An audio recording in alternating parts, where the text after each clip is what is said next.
everyone, welcome to the video. I'm really excited to talk to you guys today about this theory. If you're familiar with some forum pages, this one's going all over the page, and I'm ready to talk about it. So without further ado, let's get into it. Today we'll go on a Norse mythology journey, and you'll understand why Oda is leaving Elbaf arc for the end. It's a very important arc, and the people of Elbaf are crucial to the story. You even see these guys so far back as Little Garden, which was one of the first, 5 arcs in the series? And so during this arc, we see Straw Hats, they're leaving the island at the end. Dory and Bragi resumed fighting, and they said this: "Only the great serpent soaked in blood can withstand our attacks." Now, I just started rewatching the series, and I watched this scene, and back then, you probably don't really think much of it. It's just kind of a chant that he says, and he just goes after it. Whereas, looking at it now, with everything that we know, 900 plus manga chapters, 900 plus anime chapters, it makes more sense, and it plugs into the story more. Now, as you know, Elbaf is based on Vikings and Norse mythology in general. In Norse mythology, there are very famous and legendary creatures called, before I say it, I might butcher it, but it's called the Jormungandr. This is the definition of Jormungandr in Wikipedia. It is a serpent that grew so large that it was able to surround Midgard, the earth, and grasp its own tail. As a result, it's received the name of the Midgard serpent, or the world serpent. When it releases its tail, Ragnarok will begin. And for those of you who don't know what Ragnarok is, if you don't watch Marvel movies or other things like that, in Norse mythology, Ragnarok is a series of events, including a great battle, foretold to lead to the death of a number of great figures, natural disasters, and the submersion of the world in water. One sign of the coming of Ragnarok is the violent unrest of the sea as Jormungandr releases its tail from its mouth. With that information, let's take all of this and convert it to the One Piece world. Dory and Bragi talk about a great serpent soaked in blood. In other words, a big red serpent. Jormungandr is a huge serpent that surrounds the earth and grasps its own tail. Does that remind you of anything? For me, that's the red line. Let me say that again.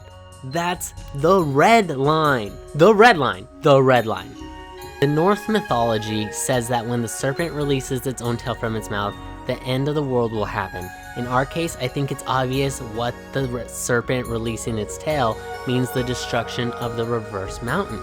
Now, some of you may ask me, why is it the reverse mountain and not any other part?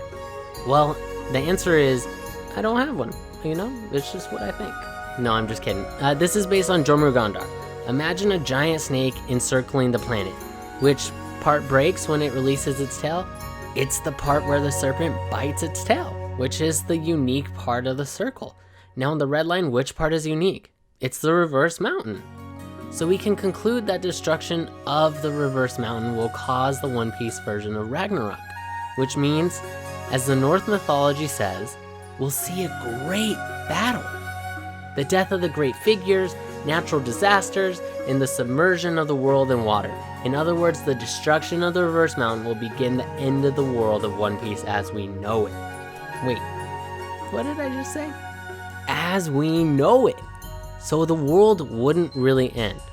Well, let me complete the definition of Ragnarok with the remaining sentence. After these events, the world will resurface anew and fertile. Ragnarok has several meanings: the twilight of the gods, the destruction of the gods, the final destiny of the gods.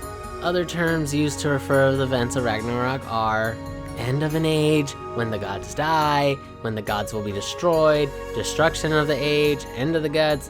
I know, that's a lot, you get it. But anyways, so our second conclusion is that the One Piece version of Ragnarok will cause the fall of the celestial dragons, which, in the story, are known as gods. There you go. 8 or 9 different ways of me telling you the celestial dragons are going to be taken down. But let's just keep going. But that's just the outcome of One Piece Ragnarok. Let's now see what's going to happen during Ragnarok. The description of Ragnarok continues on. The convulsion will shake Aklar free from its moorings. It will sail Askbornir, carrying the hordes that will fight the gods. And guess what Nagfar is? It's described in the Norse mythology as the biggest ship. Do we have something like that in One Piece? I think it's Noah, maybe? Surprisingly, Noah has a Norse design. Check this out. After re-looking at the ship and kind of identifying it, we always thought that Noah's purpose was to carry the fishmen to the surface one day. But that's absurd. I mean, a ship carrying fishmen underwater doesn't make any sense. Does it? I kind of don't think so. It's not a submarine, it's a ship, so it has to sail. Noah's purpose actually is this. During the events of One Piece Ragnarok, when the world will be submerged in water, there has to be a ship big enough to carry each and every one of the planet who has the will to fight against the force of Imu. Im-sama, whichever you prefer. It's Noah. Noah is the ship that will transport the gigantic army led by the Pirate King to battle. But to which place will Noah sail? The answer is Raftel. The Norse mythology says that Nagfar will sail to Askponir, and guess what Askponir means? It means the not yet created, the not made. That's why I think Raftel is an island that won't appear until the world is submerged by water. I know that Roger confirmed its existence, but we still have no solid proof that he set foot on that island. We don't even have proof that Roger ever had the One Piece in his possession. We know that the 4-road Ponyglyphs will show you where Raftel is, but hold on. Have you ever thought that it really just works out like that? Is Raftel really the intersection of those 4 places? Do you really think this is how the Straw Hats will find Raftel? They go to each one of the 4 islands, then in the end they draw a map and locate the intersection and go find Raftel? What if the 4-road Ponyglyphs actually guide you to 4 different places, and when you visit all 4 of those places, you leave with a conclusion that in order for Raftel to appear, you must destroy the reverse mountain. That's how the 4-road Ponyglyphs guide you to Raftel. Now, I might be on a stretch. It might it might just be as simple as like you find all 4 locations and you get to the crossroads and boom, X marks the spot. And it kind of makes sense because, you know, it's like the biggest thing for a treasure map. It's like X marks the spot. But let's talk about Imu, or Im-sama. When he was first introduced, countless One Piece theorists, YouTubers, and informers tried to play with the Im-sama Imu name in order to find Oda's inspiration for the character. Greg, for example, a well-known One Piece fan, journalist of the One Piece official website, and former writer in V-Jump magazine, thought of something similar to what many other YouTubers thought about Im-sama. Imu is reversed for Umi, thus Umiboza, a yakoi from Japanese folklore. But I'm happy to tell you that very surprisingly, I think that I found Oda's inspiration for Imu. And it's again from the Norse mythology. Looking for Norse legendary characters, there's one that's right in front of everybody's eyes, and that's him. We all know that Imu rules the world, and the majority of the readers believe that Imu is an immortal being, and Oda's inspiration for Imu is a very famous Norse character, Ymir. Ymir's name is inspired by the Indo-European word Ymu, which is the language of Vikings, North Germanic translation of I'm gonna butcher all of this. Yumijas, one of the two, maybe not even. But it's not even Yumiboza, it was Yumijas. In other words, Ymir, the legendary Norse character known in the mythology as the first living creature. Now, I recommend that you guys go back and listen to everything I just said. I'll leave a link down to the description of the video or where I found a lot of this information. So you're welcome to look at that because that was confusing and I know it confused me talking about all that. But moving on, now you might ask, why would Oda base so much of his story on Norse mythology? Why not Japanese mythology, for example? Well, did you know that there was an anime that made Oda think about making a pirate manga? If you didn't, go watch Oda's interview after the release of One Piece film Gold. Anime that made Oda think about making a pirate manga is called Vicky the Viking. Oda said that he was a fan of Vicky the Viking anime, and one day he was watching it, there was a scene in which the protagonist says, "Tomorrow I'll go out sailing with my father." Oda said that he loved this scene so much because it made him start thinking about making a pirate manga. So Oda's first inspiration to draw One Piece was a Viking anime. That's why it makes sense that he'd be inspired by Norse mythology. Now, going into some characters and some elements in the show, in the manga, let's talk about Shanks. Now, Shanks, there is a Norse mythology character that might be the inspiration for Shanks, and I think it's Tyr Tigwayar.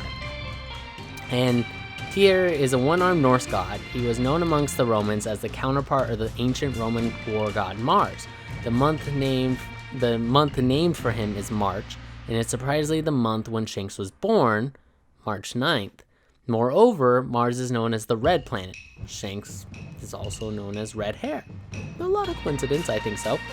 Now let's go and talk about the ancient weapon.